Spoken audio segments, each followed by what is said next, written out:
Bonjour à tous, bienvenue dans cette nouvelle vidéo dans laquelle on va analyser ensemble mes trades perdants de la semaine. Effectivement, je viens de poster mon récapitulatif hebdomadaire de cette semaine dans mon canal gratuit que vous pouvez rejoindre gratuitement dans la description. J'ai totalisé 13 trades gagnants pour 5 perdants. J'ai fait une rentabilité de 17,5%. On a généré 900 pips. Ça correspond à peu près à 874 € pour un lot à 0,1 et 4372 € si vous avez tout copié mes signaux avec un lot à 0,5. Donc vous le voyez à l'écran, une belle performance cette semaine avec quelques pertes. Donc j'ai pas pris les 5, j'en ai pris 4 et on va analyser ensemble les 4 trades. On va commencer tout de suite avec l'euro AUD en H4. Donc là j'ai un objectif de swing trading. Je vais me positionner juste ici sur cette flèche en fait. Pourquoi? Eh bien parce que erreur d'interprétation, mais je voyais ici une zone de résistance qui était importante. Donc ma zone elle est juste ici, d'accord? On voit que pas loin on a échoué, ici on a échoué cette fois-ci, là on a fait office de résistance, de support, et puis bien à plus court terme, quand je zoome mon graphique, je vois qu'elle fait vraiment office de grosse résistance. Donc on a une tentative, on a un échec, on a une seconde tentative, et là en fait je vois que la bougie, eh bien celle d'avant elle a un rejet à la vente, donc c'est quand même un signal de faiblesse, et la prochaine, eh bien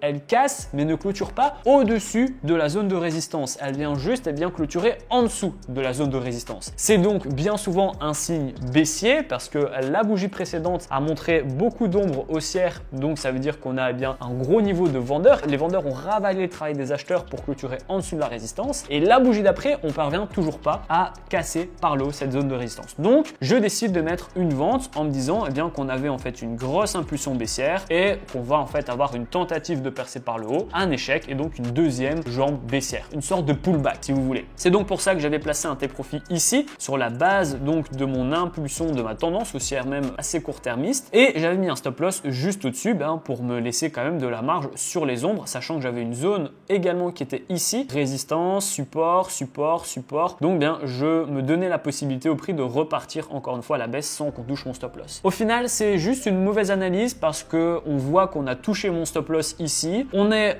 ici, donc on a fait un rebond qui était sur ma zone donc de support, qui est devenu support, avant elle était à résistance, et puis on l'a encore touché et là c'est plutôt haussier, on a un canal haussier qui se dessine, le support oblique il est juste ici, donc pas de raison de mettre une vente. Je me suis gouré tout simplement sur cette analyse, donc c'est un signal qui m'a fait perdre 60 pips, soit 815 €, ça correspond à un peu moins de 1% de mon capital. Donc voilà la première perte que j'ai fait cette semaine. Ensuite le deuxième trade perdant sur les trades que je vous ai envoyés, c'était AUD CAD. Donc là aussi je voyais en fait une vente pour le coup parce que j'étais donc dans un canal qui était assez baissier, donc tout ça j'ai connaissance de ce point là, j'ai connaissance de ce rebond là, je sais donc qu'on est en tendance baissière, je vois ici qu'on est dans une résistance en fait oblique, et donc bien je me dis je vais mettre une vente en tendance baissière dans un canal baissier après une correction haussière. Ce genre de trade là je vous les ai montré vraiment des dizaines et des dizaines et des dizaines de fois, ça passe très souvent, le taux de réussite est vraiment très élevé, mais effectivement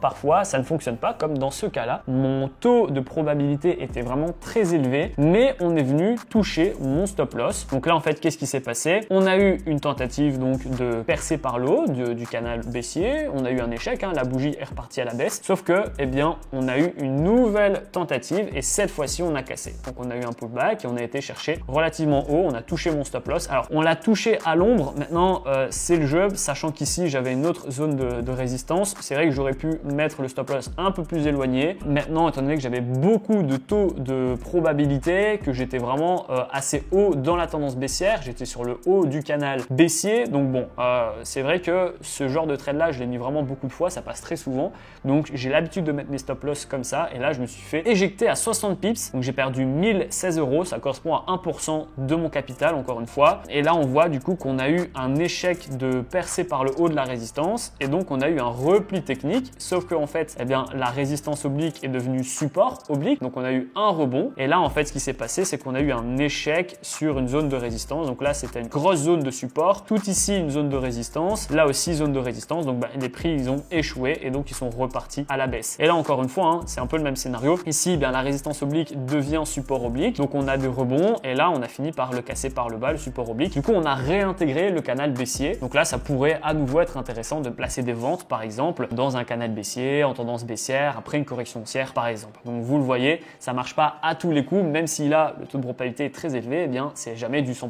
Ensuite, donc le troisième trade sur l'euro-dollar cette fois-ci, erreur d'interprétation, même si, donc en fait, qu'est-ce que je voyais à travers ce genre d'analyse? Donc je me suis positionné juste ici après la bougie donc une sorte de doji, c'est pas vraiment un doji mais c'est une bougie qui montre l'incertitude et un peu la terminaison de la hausse. Donc j'ai vu une grosse impulsion baissière, une petite correction haussière et je pensais que ça allait s'arrêter là, sachant que en fait j'avais une zone ici de résistance. Eh bien je me suis dit on n'est pas loin de la résistance, on va faire une nouvelle impulsion baissière, sachant que le fondamental sur l'euro dollar c'est assez baissier, on fait que de baisser ces temps-ci. Donc c'est vrai que un peu plus tard et un peu avant j'avais généré de l'argent sur l'euro dollar, j'avais pris toute cette baisse ici que je vous avais envoyé dans le canal. Un peu plus tard j'ai pris toute cette baisse ici et donc j'ai voulu potentiellement peut-être un peu trop prendre, j'ai voulu trop prendre de mouvements et donc même si pour le coup j'étais en tendance, je me suis positionné trop bas. Donc voilà, je pensais pas qu'on allait autant remonter et donc j'ai pris un stop loss de 59 pips, j'ai perdu 1219 €, ça correspond à 1,1% de mon capital et là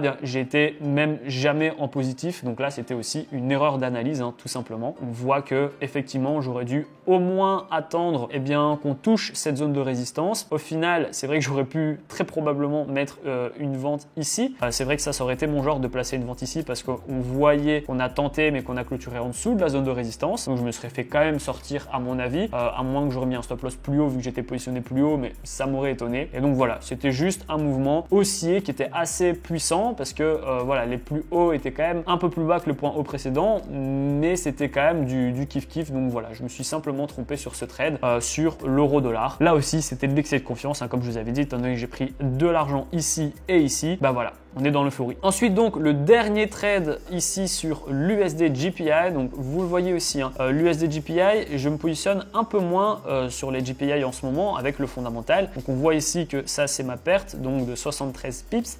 Et on voit que je me suis positionné une fois aussi sur le NZD GPI, mais c'est tout. J'ai également l'euro GPI qui m'a fait générer 120 pips, mais j'essaie de me positionner un peu moins sur le GPI en ce moment, dû au fondamental. Il est assez sous-évalué, le yen japonais, et donc les paires réagissent de manière un petit peu difficile sur le long terme entre guillemets, moyen terme plutôt, on va dire en swing. Donc voilà, j'ai mis un peu moins de position qu'avant sur le GPI. Là, même si j'ai fait deux jolis gains, j'ai quand même fait une perte sur l'USD GPI à 73 pips. Donc là, erreur d'interprétation, je dirais plutôt erreur de tracé. Cette fois-ci, j'avais en fait ici ma zone de résistance qui faisait office de support là, support ici, résistance, résistance et donc de résistance ici. Et en fait, moi, pourquoi je me suis positionné ici? Je me suis positionné parce que je pensais qu'on avait cassé et clôturé par le haut une résistance et donc je voyais un achat en tendance haussière dans un canal haussier après une cassure d'une résistance. Pour moi, on avait pas mal de probabilités que mon trade aboutisse à un gain parce que j'étais en tendance en fait. J'étais vraiment dans un achat en tendance haussière. Et donc, qu'est-ce que je faisais? Étant donné que j'achète ici, que j'ai mon support oblique et mon support horizontal qui vient supporter les prix, j'ai mis un stop loss relativement bas entre guillemets, en dessous de mon canal haussier, en dessous de mon support oblique et en dessous de mon support horizontal. Et ce qui s'est passé, ça pour le coup, je n'aurais pas vraiment pu le deviner, mais on a eu une grosse mèche, probablement dû au fondamental, j'ai pas vérifié, mais cette mèche est venue toucher mon stop loss et à mon avis a touché pas mal de stop loss. Ici, moi j'ai perdu 921 €, donc ça fait un tout petit peu moins de 1% de mon capital. Mais on voit que dans l'idée, ma zone de support était pas déconnante parce que les prix ont finalement rapidement réintégré à nouveau cette zone de résistance et le canal haussier pour après continuer à la hausse. Donc j'avais pas juste entre guillemets d'un point de vue où mon take profit n'aurait pas été touché. On voit que là mon take profit il a été frôlé mais il n'a pas été touché et là actuellement on a eu cassure par le bas de mon support oblique et on a eu une nouvelle tentative de percer par le haut qui a échoué et donc on a eu une impulsion baissière. C'est un pullback en fait qui est actuellement en train de se passer, donc forcément il y a peu de chances qu'on venait toucher mon take profit, mais j'aurais quand même pu sortir en stop loss créditeur avec une clôture partielle ou avec un break even quand même. Je suis assez certain que j'aurais pu bien me débrouiller sur cette position. Là ici on est sur une zone de support, mais si elle casse et clôture par le bas, on va avoir une accélération baissière. C'est vrai que là donc je suis ici dans le canal gratuit, hein. Ça c'est par exemple l'Euro GPI, 120 pips, c'est des trades que je vous ai donné gratuitement. Mais dans le canal payant, ici, ça c'est le canal VIP, on voit que je vous donne beaucoup d'indications sur les stop loss créditeurs, les break-even, etc. Chaque fois, je vous informe en temps réel des positions et des actions à faire. Donc je suis assez certain que j'aurais pu, à mon avis, mieux gérer l'USD GPI si on n'avait pas eu cette fameuse mèche. J'aurais sûr certain pu sortir en BE et très probablement en stop loss créditeur après cette petite vague ici de hausse ou ici également, j'aurais pu à mon avis mettre un stop loss créditeur. Donc voilà, comme vous l'avez vu, j'ai perdu 4 trades. Chaque trade qui me font perdre me font à chaque fois perdre à peu près 1% de mon capital, entre 0,5 et 1% de perte maximum. Et les gains, ça dépend, c'est parfois 1, 2, 3, 4, 5%. Le GBP USD par exemple ici à 244 pips m'a fait générer 6% de rentabilité. Ça dépend vraiment à chaque fois de la taille du stop loss, du take profit, de mon point d'entrée, etc. Mais cette semaine, voilà, on finit quand même avec 17,5% de rentabilité, 900 pips de gains et 72% de taux de réussite sur mes trades. Donc voilà, on fait une belle semaine. Et si vous aussi, vous souhaitez faire de la rentabilité, eh bien la semaine prochaine, vous pouvez rejoindre mon canal Telegram totalement gratuitement. C'est le premier lien dans la description. Et tous les matins, je vous enverrai un signal de trading que vous allez pouvoir copier. J'espère que la vidéo vous a plu. Je vous ai donné cet épisode 2 que vous avez réclamé et je vous dis à très bientôt pour les prochaines vidéos.